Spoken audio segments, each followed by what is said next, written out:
Miren este perfil fetal normal, ¿no es cierto? Contorno de la cabecita, se puede ver el hueso de la calota que todavía no está calcificado. Por eso es que nosotros podemos con el ultrasonido mirar las estructuras internas encefálicas en esta época de la gestación. Ya la calota aún no está calcificada y vemos también un perfil normal, un hueso nasal normal, perfil normal, no hay hipoplasia maxilar.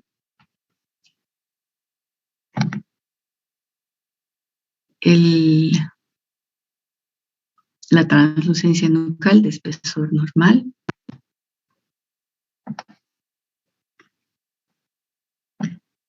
Y comparamos ese perfil con este corte también, que es un corte sagital a nivel de la cabecita fetal, y vemos cómo no hay calota y no hay formación de estructuras encefálicas, ¿ya? Esto es la anencefalia, que la podemos detectar de manera bastante temprana en las gestaciones, y debemos nosotros sí o sí detectarla para que pues el médico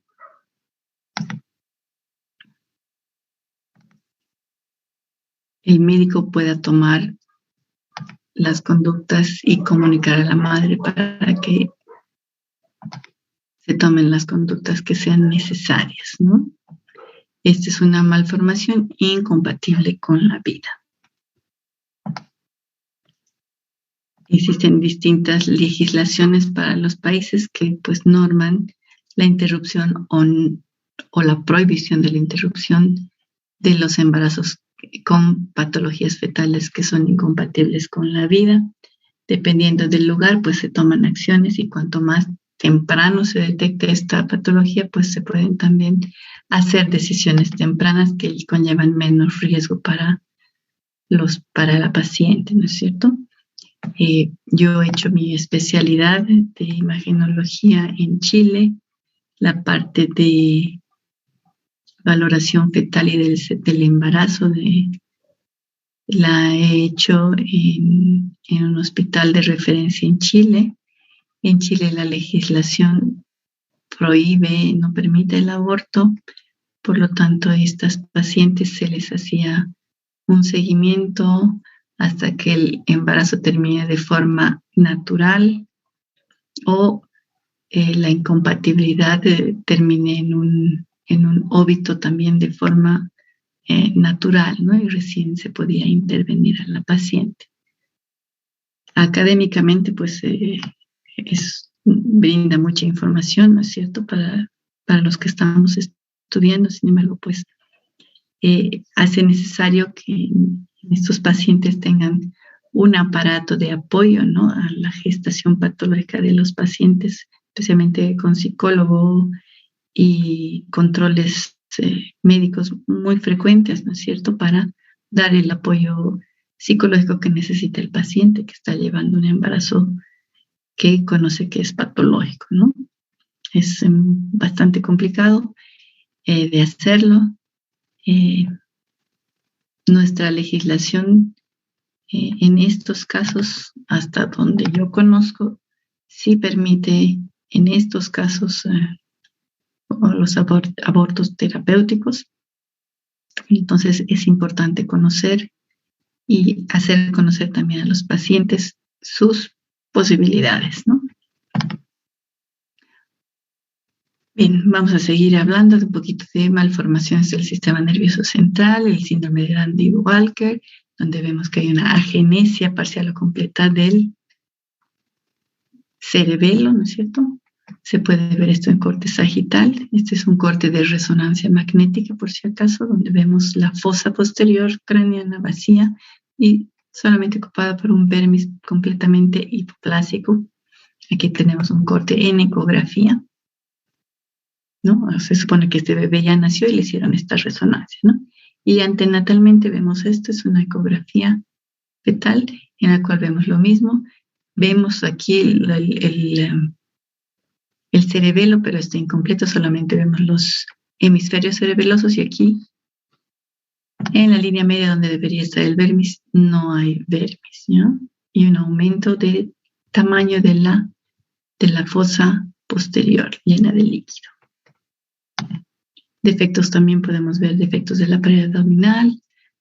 En este caso vamos a ver el onfalocele, gastrosquisis, venta de Cantrell, defectos pericárdicos del diafragma, del esternón. Aquí vemos una ecografía, corte en plano axial, un defecto en la pared torácica, el corazón está por fuera, es un corte de 4 cámaras, un esquema de dónde debería estar localizado el corazón, ¿no es cierto? Incompatible con la vida también. Importante también en segundo y tercer trimestre de embarazo la localización placentaria para poder planificar la vía de parto. La placenta previa es importantísimo de poder diagnosticarla para evitar complicaciones.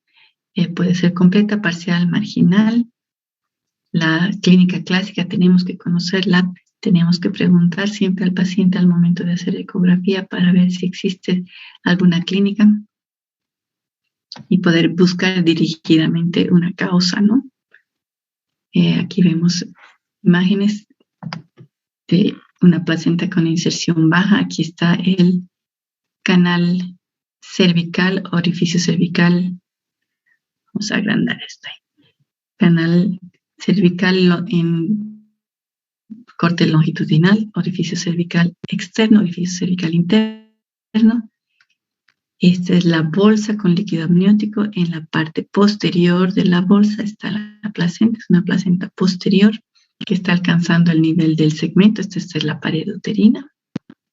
Y vemos que el reborde inferior del segmento está muy cerca del orificio cervical interno. Acuérdense que el segmento es la porción más inferior del cuerpo uterino, que es el que más sufre modificaciones en tamaños, el longo.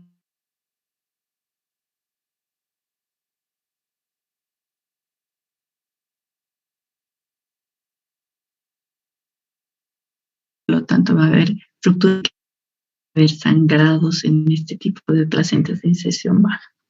Sin embargo, incluso el parto puede ser normal, ¿no es cierto? Porque no hay una oclusión real del orificio cervical interno. En el caso de las placentas marginales, aquí tenemos el orificio cervical interno, canal cervical, y el contorno inferior de la placenta se encuentra muy, muy cerca, contactando pero sin ocluir el orificio. Igual puede producir sangrados, ¿verdad? Perdón. Y en el tercer caso, vamos a subir esto aquí. Tenemos una placenta, aquí tenemos el orificio cervical interno, cervical externo, y tenemos una placenta que está obliterando por completo el orificio cervical interno. Es una placenta previa total, y estas son las que tenemos nosotros que es obligatorio y mandatorio pues hacer una cesárea, ¿no es cierto? Debemos diferenciarlas, debemos hacer el seguimiento. También podemos y debemos nosotros en los embarazos podemos verificar la longitud del cuello uterino, si está cerrado, si está abierto. La longitud normal en el embarazo no patológico es de 3 centímetros hasta 2.5 centímetros de longitud. Eso es lo normal como mínimo. Aquí vemos un conducto o un canal cervical completamente cerrado, que es lo normal, con una longitud normal. En este paciente hay un acortamiento, ven cómo se está abriendo, el orificio cervical interno está dilatado y el canal cervical está disminuido en longitud en un 50% prácticamente. Aquí 2/3 partes del canal cervical ya están dilatadas, está protruyendo y herniándose, saco gestacional con líquido amniótico, y aquí mucho más, ¿no? Estas son incontinencias cervicales y pues probablemente esto va a terminar un parto prematuro por incompetencia cervical. Ya hemos visto hay que hacer tratamientos, ¿no es cierto? Si nosotros detectamos eso, hay ciertos tipos de tratamiento que se hacen para este tipo de patología, para tratar de evitar el parto prematuro. También vamos a evaluar el volumen del líquido amniótico en el primer trimestre. Tenemos que ver que la proporción entre las partes fetales y la cantidad de líquido pues es esta, ¿no es cierto? Mucho más líquido que partes fetales, y a medida que avanza la gestación va a ir cambiando esa proporción y va a ser mayor el volumen fetal que el volumen del líquido amniótico. Sin embargo, en el primer trimestre esto es lo normal, y si vemos una proporción distinta con un polo embrionario de mayor volumen que el líquido, sabemos que esto es un oligohidramnios muy temprano y es un pronóstico ominoso para el progreso del embarazo, ¿no es cierto?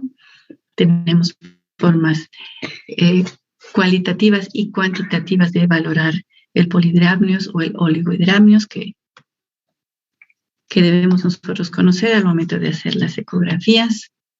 El cordón umbilical también tenemos que valorarlo, sabemos que tiene 3 vasos, debemos confirmar eso porque los cordones que tienen menos de 2 vasos, como por ejemplo cuando son monoarteriales, se asocian en un 50% a anomalías fetales. Tenemos que verificar también si existe una circular de cordón alrededor del cuello, porque esto es una indicación de cesárea, ¿no es cierto? Porque puede haber una complicación y falta de descenso del polo cefálico en el canal del parto.